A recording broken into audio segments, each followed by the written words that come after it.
So if you hear creaking, I'm sorry, my upstairs crazy neighbors, they shuffle around a lot and like the floors are really old, so you'll hear cracking. I do apologize. But yeah, so guys, today I'm going to be doing a book review of the Wrack and Ruin series. The third book is not out yet, I will tell you guys, but I'm just so passionate about this series and I'm passionate about uplifting indie authors. So I wanted to talk about these books. And if you like thriller, horror, I would keep going. If that's not your thing, then yeah, that's okay too. But yeah, so the first book in the series is called Rust-Colored Rain. It is by this series as a whole is by an author called Otto Schafer, and he is a TikTok book talker creator. He's an indie author. He sells book boxes, but I bought these from Amazon just because and I really love these books. So here's the thing. I don't do best reading like in public. I like reading I like to read when like there's little to no other distraction. And I travel a lot for work. So reading on the plane is like the best thing ever. So I was bored once and I was like, oh, I have this book on my Kindle. So I started to read it. So this book, Rust-Colored Rain, it starts off, I'm gonna try to give it like half spoilers, half not. I will tell you now, there might be spoilers. But anyways, so the book follows Oliver McAllister and his girlfriend Zoe, and or fiance, wife, I don't remember, to be honest. But they're partners, and it's just your average normal. Sorry, I'm trying to collect my thoughts, but because I keep getting distracted with the noise upstairs. But they are living their everyday life when all of a sudden it all changes and the sky fills with this like crowded red, reds, purple, like as you can see on the cover, it's very like detailed in regards. This is a zombie book if you guys haven't picked up by now, but anyways, it's called Rust-Colored Rain. So the sky starts raining blood, almost not blood, but like it starts raining this rust-colored red material, liquid. And basically what happens is that it's not a zombie thing so it's not zombies per se as in like they're undead, but they very much act undead. And that's something that I really like about this book series, that they're not just your typical zombies. A, they can run and like they're fast, and B, they can somewhat maintain in the lore and the world of the Wrack and Ruin series. They can also retain some of their former memories. They can retain almost their personalities at some points, of who they were. Very crazy. So basically, when this Rust-Colored Rain happens, it starts to affect people. And if the rain touches your skin or your eyes or like gets to your body in some way, shape, or form, it drives you crazy. And what happens is you end up, spoilers, you end up with this insatiable bloodlust for human flesh and brains. And it's interesting the way that Otto Schafer describes it, because I love the way that it's not just like zombie brains, it's like this really insatiable, like this really like strong craving, and it's not even just a craving, but they smell it. So there's a lot of references to smell in the novels of like, I can smell you. I can smell you from here, like I can smell that sweet taste of, flesh, etc. And it's very haunting almost. It's very like these books were so good that when I was reading them I read the first one, then I read the second one on a different plane ride. But when I was reading them, they were written so well that they actually gave me like a little bit of anxiety, because then when I got off the plane, I was like, oh my God, like, and then I kept looking at the sky, and then I kept looking at the ground, and I kept looking around me, like, just like kind of in preparation. Like, it gives me anxiety in the sense that I get so involved in the book that sometimes I'm like, oh my God, when like the zombie apocalypse could happen at any moment, I need to be prepared. But it's just funny. And that goes to show how good his writing is. And yeah, so basically it's Oliver and Zoe, they get separated, and the story follows their separate stories throughout the plot, Oliver runs into a secondary character named Journey, and Journey is spoilers, Journey is a little girl, and she's maybe like, I don't remember exactly how old she is. She's maybe like 6, 8, maybe even a little younger. And she has a little doll named Princess.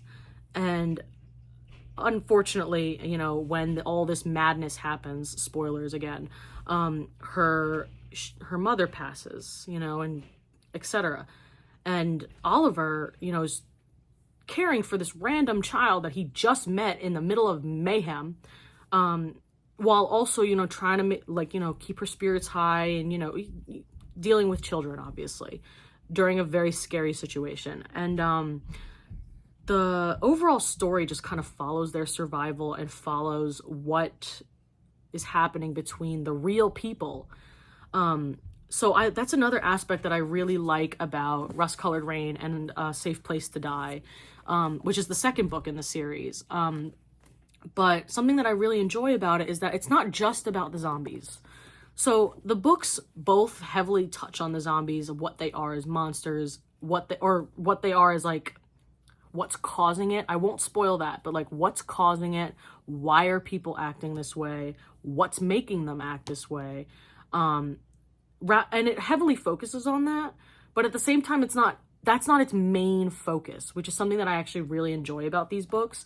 The main focus is actually like the actual plot between the characters themselves. And I know, yeah, obviously that's like a lot of books. But I've at least noticed that sometimes with, monster books, horror, etc., sometimes an author can get, or at least I've noticed, an author can get so caught up in like the monster itself and the lore and the idea and the world building of this creature or whatever it may be, that sometimes they kind of slack or they forget a little bit about the plot of the characters. But I very much enjoy that these books are kind of like an equal 50-50. They like heavily touch upon the creatures themselves. They heavily also touch upon like the character interactions. There's a lot of crazy character interactions, especially in the second book. I will warn you. The first book, great. I got off the plane and I was like, I love this book. And then the second one, so Rust-Colored Rain is the first one. Safe Place to Die is the second one. And Safe Place to Die, I started on the plane, as I said earlier, but it's funny because the plane ride was from Florida to New York. And that's like a 2 to 3 hour plane ride, right? So in 2 to 3 hours, I read like 22 to 24 chapters of Safe Place to Die, which was almost like 3/4 of it. So wait. So this chapter, I'm trying to find it. Yeah, so there's about 37, 40, let's see, 40, okay, wait. Epilogue, 42. There's about 42 chapters. I read about half this book on that plane. That's how much I loved it so much. But yeah, so I like that these books they are very equal in the sense that they give it room. They give the story room to grow. They give the characters room to grow. I definitely noticed, I think, the biggest change in Zoe's character, the girlfriend or the wife. I also noticed she's very strong. She's a very strong, gung-ho character. She's very... she's a nurse, so she's very, spoilers.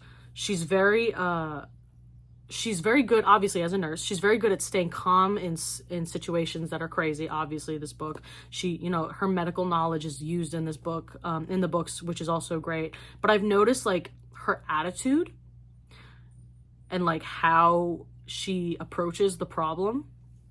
I'm not going to say the problem because it's a major spoiler, so I'm not going to. But she's the most dynamic character, I think, in my opinion. I would say, honestly, the second most dynamic character is Journey. Oliver is a very, trust me, don't get me wrong, Oliver's a great character. The main character. He's very very protective. He protects his family. He's very, you know, not desperate, but like desperate in a way, like he's driven to survive. And I really admire that about his character. But I feel like he doesn't, I don't know if he necessarily doesn't change per se, but he more so like he does what's necessary. He does what is necessary to save his family. He does what is necessary to protect his loved ones, you know, which like, I don't know if I'd count that as a change, because like, I feel like that was written into his character early on as well. Versus Zoe in the beginning, she's very, you know, like, she's your average Joe schmo when it comes to women, you know, she's very, or nurses, you know, but towards the middle to the end of the second book, her attitude is completely different. She's much more take charge. She's much more, you know, not demanding, but like this is how it's going to be. And just because I'm a woman, you're not going to tell me what to do. That's how she is. And then like I said, I think Journey would actually be the second most dynamic character, simply because she's so young and she's experiencing all this. And, you know, keep in mind, again, she's like 6 to 8 years old. So she doesn't know what the fuck is happening. She eventually, spoilers, you know, she's not stupid. She's a child, but she's not dumb. So she eventually puts together 2 and 2 together that, you know, her mom is not coming back, unfortunately. And she actually has a moment where she grieves a little bit and she kind of processes that. And that is very, I think, powerful, especially to show in books, especially, you know, childhood grief. But I think she's the second most dynamic character, like I said, because she's so young and everything that she's experiencing, she takes on very well. She's very mature for her age, I've noticed. And it's kind of like one of those situations where she's kind of has to be. Again, like she's doing what's necessary, but at the same time, since she's so young and she's a child, like children, as we know, children can react in a number of ways to a number of things. So she actually handles the situation very maturely and very smartly, brightly, I guess. I don't know. She's very innovative. And there are moments in the book where she comes in, she actually comes in really good handy. I think she saves Oliver at least once. On like a school bus, I believe. Kind of a spoiler. It's literally on the cover of the second book. But anyways, I won't get into too much detail about that because I don't want to spoil too much. But anyways, yeah, so the Wrack and Ruin series are absolutely amazing. I highly recommend them. Following Zoe and Oliver on their journey, and then, you know, eventually their journey. And journey. See, I say journey and then there's the character journey and whatever. Anyways, following them on their quest. It's not really a quest, but you know what I mean. It's a really interesting experience. I didn't really think I would get that kind of experience from reading these books. I thought they were just your typical zombie books. Wrong. I was absolutely wrong. These books really actually touched me. And kind of like reinstilled my love for reading, which is great. The first book that really did that for me was a book called The Probability of Time by Tim Coster, another indie novel. I'm going to reread that eventually and then do another book review. But for these guys, these really reinstated my love for reading and inspired me to read more, which is great. And I hope if Otto Schafer actually watches this video at any point, just know that, you know, like you really, you made me fall in love with reading again through your words and through your story and Oliver's story. And I think that's beautiful. So I just had to say that. And yeah, definitely pick up yourselves a copy, Rust Colored Rain. And then the second book is A Safe Place to Die. Great books, and I highly recommend them.